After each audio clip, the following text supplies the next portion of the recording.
আওয়ামী লীগ মানে ওই ভারত থেকে আওয়ামী লীগ এবং ছাত্রলীগের সাথে সম্পৃক্ত ছিল। হাদির উপরে হামলায় যাকে আখ্যায়িত করা হয়েছে সেও ছাত্রলীগের সাথে সম্পৃক্ত। আমরা অত্যন্ত দুঃখ ভারাক্রান্ত মনে আজকে আমি একটু আগে হাদিকে দেখে আসলাম। মানে তার অবস্থা তেমন কোনো উন্নয়ন হয়নি, যদি অপারেশন হয়েছে অবস্থায় তেমন কোনো উন্নয়ন হয়নি। আমরা একটা মাত্র এখন কাজ করতে পারি, হাদির জন্য স্পেসিফিক যেটা করতে পারি সেটা হলো আমরা পরম করুণাময় আল্লাহ তাআলার কাছে দোয়া চাইতে পারি যে এখন যে কন্ডিশনে আছেন, ডাক্তারদের কাছ থেকে যা শুনলাম সম্ভাবনা খুব কম এইরকম অবস্থান থেকে আবার সুস্থ অবস্থায় ফেরত আসে। তবে সম্ভাবনা আছে, খুব কম কিন্তু সম্ভাবনা আছে।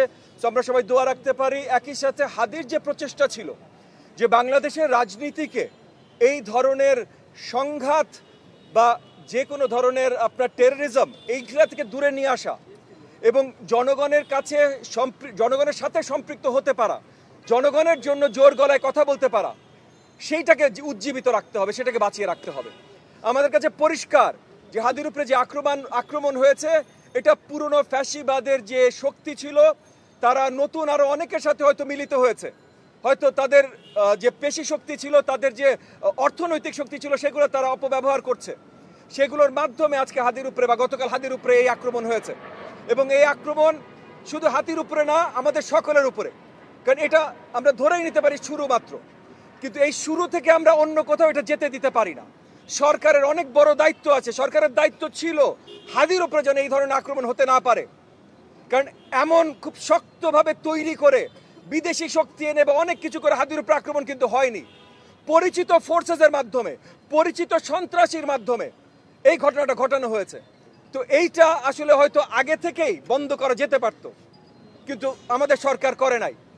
এরপরে যেন আর কারোর উপরে না হয়, কারণ আমরা পরিষ্কার দেখতে পাচ্ছি যে এইটা একটা প্রচেষ্টা আগামী নির্বাচনকে প্রশ্নবিদ্ধ করবার জন্য বা বানচাল করার প্রচেষ্টা।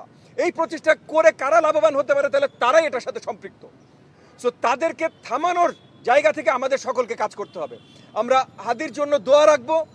আর এই যে হাদির উপরে এই ধরনের আক্রমণ করে দেশের গণতন্ত্র এবং হাদিরও যে স্বপ্ন ছিল সেটাকে যেভাবে যারা নস্যাৎ করে দিতে চায় তাদের প্রচেষ্টাকেও আমাদের একদম ভঙ্গুর করে দিতে হবে। এই দুইটা আমাদের এখন দায়িত্ব।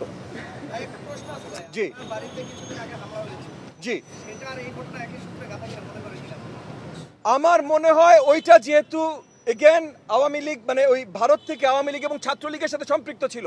হাদির উপরে হামলায় যাকে আখ্যায়িত করা হয়েছে সেও ছাত্রলীগের সাথে সম্পৃক্ত।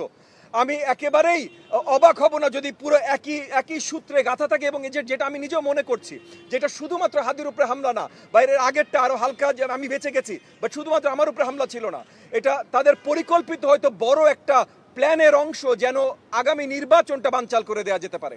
তো এইখানে শক্তভাবে আমাদের সকলকে এই জায়গা নিতে হবে, সকলকে দাঁড়াতে হবে।